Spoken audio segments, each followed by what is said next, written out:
తిరుమల తిరుపతి శ్రీ వెంకటేశ్వర స్వామి వారి ప్రసాదమైనటువంటి లడ్డూ తయారీలో ఉపయోగించేటువంటి ఆవు నెయ్యిలో జంతువుల యొక్క కొవ్వు కలిసిందని, అటువంటి జంతువుల యొక్క కొవ్వు అవశేషాలు ఉన్నటువంటి నేతితో తయారు చేసిన ప్రసాదాలని భక్తులకు పంచేశారని చెప్పని తప్పుడు ప్రచారం ద్వారా రాజకీయ లబ్ధి కోసం సాక్షాత్తు కలియుగ దైవమైనటువంటి శ్రీ వెంకటేశ్వర స్వామి వారి ఆలయ మహత్యాన్ని, తిరుమల తిరుపతి దేవస్థాన పవిత్రతను, తిరుమల తిరుపతి వెంకటేశ్వర స్వామి వారి నైవేద్యమైనటువంటి లడ్డూ ప్రసాదాన్ని కూడా దుర్మార్గంగా రాజకీయాలకి వాడుకుంటూ ఒక పవిత్ర దేవాలయాన్ని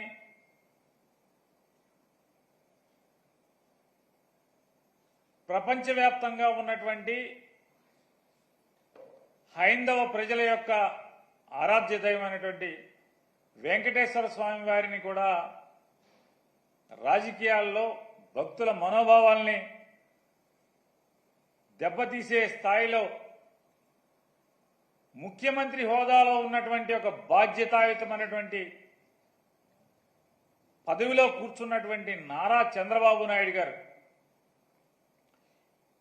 తిరుమల తిరుపతి ఎగ్జిక్యూటివ్ ఆఫీసర్ గారైన శ్యామలరావు గారు నెయ్యిలో లోపాలు ఉన్నటువంటి నెయ్యిని వెనక్కి తిప్పి పంపాము, మేము దాన్ని వాడలేదు, స్వీకరించలేదు అని, ప్రసాదానికి దాన్ని వాడకుండానే వెనక్కి తిప్పి పంపించాము అని చెప్పని, అలాగే తిరుపతిలో ల్యాబ్ ఉంది, ల్యాబ్లో మేము పరీక్ష చేసి అటువంటి నెయ్యిని వెనక్కి పంపించాము, వాడలేదని చెప్పని ఈవో చెప్తున్నప్పటికీ కూడా దుర్మార్గంగా నారా చంద్రబాబు నాయుడు గారు దీంట్లో జంతువు కొవ్వు కలిసిందని, అలాగే వారి కుమారుడైన నారా లోకేష్ నాయుడు గారు మరొక అబద్ధాలు ఆడటంలో, అసత్యం ఆడటంలో మరొక 10 అడుగులు ముందుకేసి పంది కొవ్వు కలిసిందని చెప్పని ప్రసాదంలో నారా లోకేష్ మాట్లాడుతూ, అలాగే వెనకటికి పెద్దలు చెప్పిన సామెతగా దున్నపోతు ఈనిందేనే ఎవడో చెప్తే దూడను కట్టేయమని చెప్పని ఇంకొకటి దూడను కట్టేయడానికి పరిగెత్తిన తందాన ఈ తండ్రి కొడుకుల యొక్క దుర్మార్గపు మాటలని, దున్నపోతు ఈంతే దూడ కట్టేయడానికి ఎవడో పరిగెత్తినట్టుగా పవన్ కళ్యాణ్ గారు దాన్ని భుజానేసుకుని ఆ మాటను ప్రచారం చేయటం, వీళ్ళందరూ కలిసి ఉమ్మడిగా కూటమిగా చేసినటువంటి ఈ కూటమి పాపాన్ని ప్రక్షాళన చేసేదానికి సెప్టెంబర్ మాసం 28వ తారీఖున, అంటే ఈ నెల 28వ తారీఖున శనివారం తిరుమల వెంకటేశ్వర స్వామి వారి యొక్క పవిత్రతని వీళ్ళ ముగ్గురు కలిసి, కూటమంతా కలిసి అపవిత్రం చేసినటువంటి దౌర్భాగ్య పరిస్థితుల నుంచి వాళ్ళ పాపాలని క్షమించి వదిలేయమని, దానికి పరిహారం కోసం జగన్మోహన్ రెడ్డి గారి యొక్క పిలుపు మేరకు ఈ శనివారం 28వ తారీఖున ప్రతి నియోజకవర్గంలో కూడా వివిధ దేవాలయాల్లో భక్తులు కానీ, ప్రజలు కానీ, అలాగే వైఎస్ఆర్ కాంగ్రెస్ పార్టీ కార్యకర్తలు కానీ ప్రతి ఒక్కరు కూడా ఆ రోజు ఈ కూటమిగా వీళ్ళు ఏర్పడి స్వామివారి పవిత్రతని ఈ రకంగా కిరాతకంగా పాపానికి ఒడిగట్టిన దాన్ని పరిహారం కోసం ప్రత్యేకమైన పూజలు నిర్వహించమని చెప్పని అందరినీ కూడా వైఎస్ఆర్ కాంగ్రెస్ పార్టీ తరఫున కోరుకుంటున్నాం. గత వారం రోజులుగా తిరుపతి వెంకటేశ్వర స్వామి వారి ఆలయ ప్రతిష్టని, స్వామివారి ప్రతిష్టని, ఈ రాష్ట్ర ప్రతిష్టని మంట కలపటానికి కలియుగ వెంకటేశ్వర స్వామిని రాజకీయాల్లోకి లాగి చంద్రబాబు రాజకీయ లబ్ధి పొందాలన్నటువంటి ప్రయత్నం ఆ దేవుడు క్షమించడు. గతంలో చంద్రబాబు నాయుడు ప్రభుత్వం 5 సార్లు ఉండగా సేమ్ మేమైతే ఎలా అయితే టెండర్లు పిలిచామో అదే రకంగా చంద్రబాబు నాయుడు కూడా టెండర్లు పిలిచి ఆ 5 సంవత్సరాల్లో 4 బిడ్డలుంటే 4 కంపెనీలకు 4 సార్లు ఇచ్చాడు. అయితే ఆయన ముఖ్యమంత్రిగా ఉండగా 14-15 సార్లు నెయ్యిలో క్వాలిటీ లేదని చెప్పి సర్టిఫికేట్లతో ఆ ట్యాంకర్లు వెనక్కి పంపడం జరిగింది. ఆ తర్వాత వైఎస్ఆర్ కాంగ్రెస్ ప్రభుత్వం వచ్చిన తర్వాత అక్కడ గతంలో ఏ రకంగా టెండర్లు పిలిచారో, ఏ రకంగా కేటాయింపులు చేశారో అదే రకంగా మా ప్రభుత్వం కూడా కేటాయింపులు చేసింది. 18 సార్లు జగన్మోహన్ రెడ్డి గారు ముఖ్యమంత్రిగా ఉండగా ఈ నెయ్యిలో క్వాలిటీ లేదని చెప్పి దాన్ని వెనక్కి పంపడం జరిగింది. ప్రతి వెహికల్ని తిరుమల తిరుపతి దేవస్థానానికి వచ్చేటువంటి ప్రతి దాన్ని కూడా ఇన్స్పెక్షన్ చేసి దాంట్లో లోపాలు ఉంటే దాన్ని వెనక్కి పంపించి అది వాళ్ళకి కావలసినట్టు ఉంటేనే అక్కడ దించుకునేటువంటి పరిస్థితి ఉంటుంది. ఇది గత ప్రభుత్వాలు గత 100 సంవత్సరాల నుంచి వచ్చేటువంటి ఆనవాయితీ. దాని ప్రకారమే చంద్రబాబు ముఖ్యమంత్రిగా ఉన్నా, జగన్మోహన్ రెడ్డి గారు ముఖ్యమంత్రిగా ఉన్నా, అంతకుముందు వేరే ముఖ్యమంత్రులు ఉన్నా కూడా ఈ క్వాలిటీ లేనటువంటి నెయ్యి కావచ్చు, ఇతర ఆహార పదార్థాలని రిజెక్ట్ చేసి వెనక్కి పంపినటువంటి సందర్భాలు కోకొల్లలు ఉన్నాయి. అదే విధానంగా చంద్రబాబు నాయుడు ముఖ్యమంత్రి అయిన తర్వాత 4వ తారీఖు జగన్మోహన్ రెడ్డి గారు జూన్ 4న ఆయన రాజీనామా చేశాడు ఈ రాష్ట్రానికి ముఖ్యమంత్రిగా.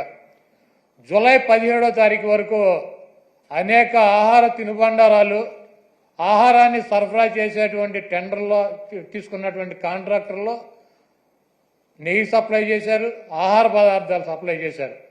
వాటిల్లో చంద్రబాబు ముఖ్యమంత్రిగా ఉండగా 17వ తారీఖున వచ్చినటువంటి ఒక ట్యాంకర్లో వాళ్ళకి కావాల్సినటువంటి మెజర్మెంట్స్లో లేదు నెయ్యి, కాబట్టి మేము దీన్ని రిజెక్ట్ చేస్తున్నాం అని చెప్పి దాన్ని వెనక పంపడం జరిగింది. ఆ నెయ్యిని వాడల గతంలో కూడా రిజెక్ట్ చేసి 18 సార్లు పంపించే ఎటువంటి నెయ్యిలు వస్తాయి. ఎప్పుడూ కూడా క్వాలిటీ లేనటువంటి నెయ్యి కానీ నూనె కానీ ఎటువంటి ఆహార పదార్థాలు తిరుమల తిరుపతి దేవస్థానంలో వాడినటువంటి పరిస్థితి లేదు. 17వ తారీఖున జూలై 17వ తారీఖున ఏం ఫస్ట్ టైం కాదు రిజెక్ట్ అవటం, కొన్ని 100 సార్లు రిజెక్ట్ అయినాయి అదే తిరుమల తిరుపతి దేవస్థానంలో. దానిని చంద్రబాబు నాయుడు రాజకీయ లబ్ధి కోసం జంతువుల కొవ్వు కలిసింది, ఆ కొవ్వుతో లడ్డూలు తయారు చేశారు, వాటిని ప్రసాదాలుగా భక్తులకు ఇచ్చారు. ఈ దేశంలో ఉన్నటువంటి వెంకటేశ్వర స్వామి భక్తులు తిరుపతి వెళ్ళినాళ్ళు లేకపోతే ఎవరైనా నాబోటాళ్ళు వెళ్ళి లడ్డు తీసుకొచ్చి 10 మందికి పంచి పెడతారు. వీళ్ళంతా కూడా అపవిత్రమైనటువంటి ప్రసాదాన్ని తీసుకున్నారు. కాబట్టి జగన్మోహన్ రెడ్డిని శిక్షించాలి అని చెప్పి చంద్రబాబు నాయుడు రాజకీయ ప్రయోజనాలు ఆశించి సొంత మామనే రాజకీయాల కోసం, పదవి కోసం, పార్టీ కోసం దిగజార్చి ఆయన మీద ఏ రకమైతే నిందలేసి ఆ పార్టీని తీసుకున్నాడో రాజకీయ లబ్ధి కోసం, అదేవిధంగా జగన్మోహన్ రెడ్డి గారు ఇబ్బంది పెట్టాలి రాజకీయంగా అని చెప్పి ప్రత్యక్షంగా కలియుగ దైవమైనటువంటి వెంకటేశ్వర స్వామినే ఆయన ప్రసాదాన్నే రాజకీయాల్లోకి లాక్కొచ్చేసినటువంటి దుర్మార్గమైనటువంటి వ్యక్తి చంద్రబాబు నాయుడు. ఈరోజు ఇటువంటి దుర్మార్గం చేసి ఆలయ ప్రతిష్టని వెంకటేశ్వర స్వామి విశిష్టతని దెబ్బతీసినటువంటి ఈ చంద్రబాబు నాయుడు గారికి బుద్ధి రావాలని చెప్పి దీనిలో ఎటువంటి తప్పు జరగలేదన్నది ప్రజలకి తెలవాలని చెప్పి 1కి 10 సార్లు చెబుతున్నాం. ఎందుకంటే ఆ ప్రసాదం సేవించినటువంటి ఏ భక్తుడు కూడా కల్తీ ప్రసాదాన్ని తీసుకోవాలా, అక్కడ రిజెక్ట్ అవుతుంది. మొన్న వచ్చినటువంటి వెహికల్ కూడా ఆయన ముఖ్యమంత్రిగా ఉండగా వచ్చినటువంటి వెహికల్ కూడా రిజెక్ట్ అయ్యి వెనక్కి వెళ్ళింది, అది వాడల.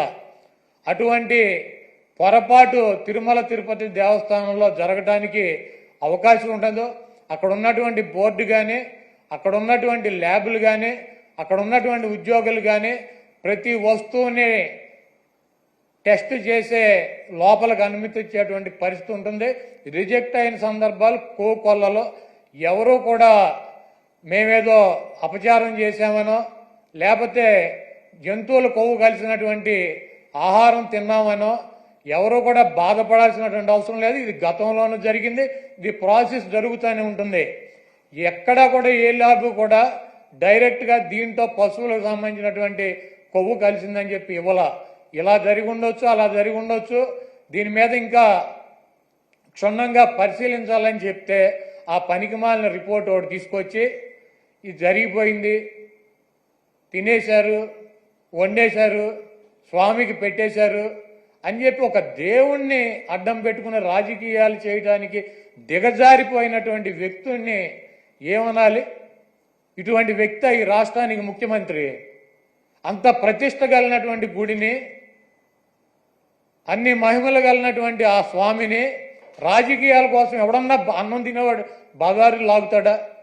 చంద్రబాబు నాయుడు భక్తుడా? నాకు 50 సంవత్సరాలు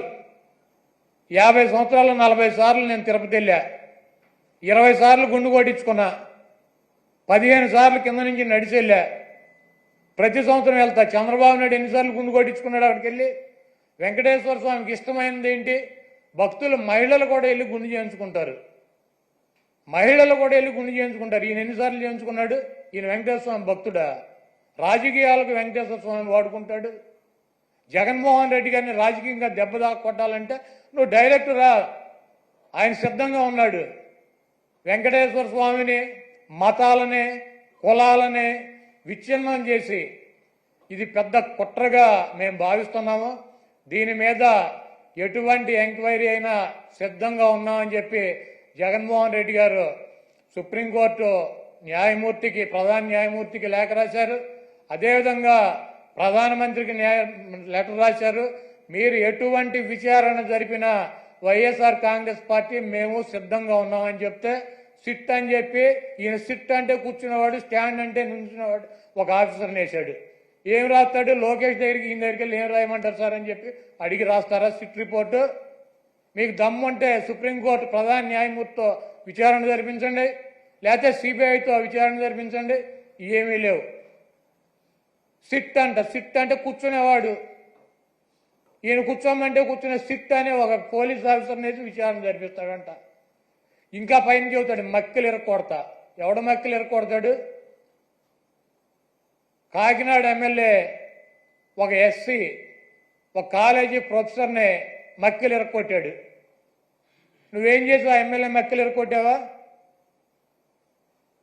వెస్ట్ గోదావరి జిల్లాలో ఈ రాజ్యాంగాన్ని రచించినటువంటి డాక్టర్ బిఆర్ అంబేద్కర్ గారి పటాన్ని చించి అవతల వారేశాడు. అక్కడ దళితులు ఆందోళన చేస్తున్నారు 2 చోట్ల కూడా. నువ్వేం చేసావు? 2 ఎమ్మెల్యేలు మక్కిలు ఎరక్కొట్టావా? ఈ రాష్ట్రంలో నీ పార్టీ కార్యకర్తలు, నాయకులు బరి తెగించి రోడ్ల మీద వైఎస్ఆర్ కాంగ్రెస్ పార్టీ కార్యకర్తలను చంపుతున్నారు, నాయకులను చంపుతున్నారు. ఇలా మక్కిలు ఎరక్కొట్టావా? వాళ్ళ మీద కనీసం కేసులు పెట్టగలిగావా? నువ్వు నీ పార్టీ వాళ్ళ మక్కిలు ఎరక్కొట్టలేవు, నువ్వు వచ్చి అవతల వాళ్ళ మక్కిలు ఎరక్కొడతా. ఇవన్నీ పోసుకోవాలి కబుర్లు ఎందుకు? నీకు దమ్ముంటే నీ పార్టీలో జరుగుతున్నటువంటి అక్రమాలు, నీ పార్టీ ఎమ్మెల్యేలు నీ పార్టీ కేడర్ చేస్తున్నటువంటి దుర్మార్గాలనే అరికట్టు, వాళ్ళ మీద చర్యలు తీసుకో. నువ్వు ఇవన్నీ చేయకుండా నొట్సలతోనే ఒకటి చెబుతావు, నోటితోనేమో ఒకటి చెబుతావు. ఇక 24 గంటలు దేవుడైనా రాజకీయమే, మావైనా రాజకీయమే, ఏదైనా రాజకీయమైనా మన బతుకు. కాబట్టి చంద్రబాబు నాయుడు చేసినటువంటి ఈ దుర్మార్గానికి, వెంకటేశ్వర స్వామి మీద ఆయన ప్రసాదం మీద జరిగినటువంటి బురదకి ఆ స్వామిని క్షమించమని చెప్పి, ఈ చేసినటువంటి చంద్రబాబు చేసినటువంటి ఈ దుర్మార్గానికి, ఈ పాపానికి ఏమన్నా శిక్ష వేస్తే ఆయనకి వేయండి, కానీ ఈ రాష్ట్ర ప్రజలకు కానీ దీంట్లో తెలవక ఎవరన్నా సమిధులైతే వాళ్ళని వదిలేయమని చెప్పి 28వ తారీఖున వైఎస్ఆర్ కాంగ్రెస్ పార్టీ నాయకులు, కార్యకర్తలు, అదేవిధంగా ఆ వెంకటేశ్వర స్వామి భక్తులు మీకు అందుబాటులో ఉన్నటువంటి దేవాలయాల్లో పూజలు చేసి చంద్రబాబు చేసినటువంటి ఈ పాపాలకి, చంద్రబాబు చేసినటువంటి ఈ దుర్మార్గానికి, చంద్రబాబు దిగజారిపోయినటువంటి ఈ దిగజారుడుతనానికి ప్రత్యాత్తాపంగా మేమందరం కూడా ఈ రాష్ట్రం సౌభాగ్యంగా ఉండాలని చెప్పి వెంకటేశ్వర స్వామికి కానీ, వెంకటేశ్వర స్వామి ప్రసాదానికి కానీ ఎవరూ కూడా హాని చేయలేరు. అది చెయ్యాలన్నటువంటి తలంపు వచ్చినా కూడా, చెయ్యవసరంలో తలంపు వచ్చినా కూడా ఆ స్వామే చంద్రబాబు కన్నా మహిమ ఉన్నవాడు, చంద్రబాబు కన్నా ఎక్కువ అధికారం ఉన్నవాడు. చంద్రబాబు లాంటి 1,00,000 మంది చంద్రబాబులను కూడా వెంకటేశ్వర స్వామిని కన్నెత్తి కూడా చూడలేనటువంటి శక్తి సామర్థ్యాలు ఉన్న ఆయన తప్పు ఈ కార్యక్రమంలో ఆయన పేరు అడ్డం పెట్టుకుని ఎవరైతే ఈ దుర్మార్గానికి పాల్పడ్డారో ఆ దేవుడే, ఆ వెంకటేశ్వర స్వామి ఆ వ్యక్తి మక్కిలెరకొట్టి ఒక మూల కూర్చోబెట్టే పరిస్థితి త్వరలోనే మనం అందరం చూస్తాం.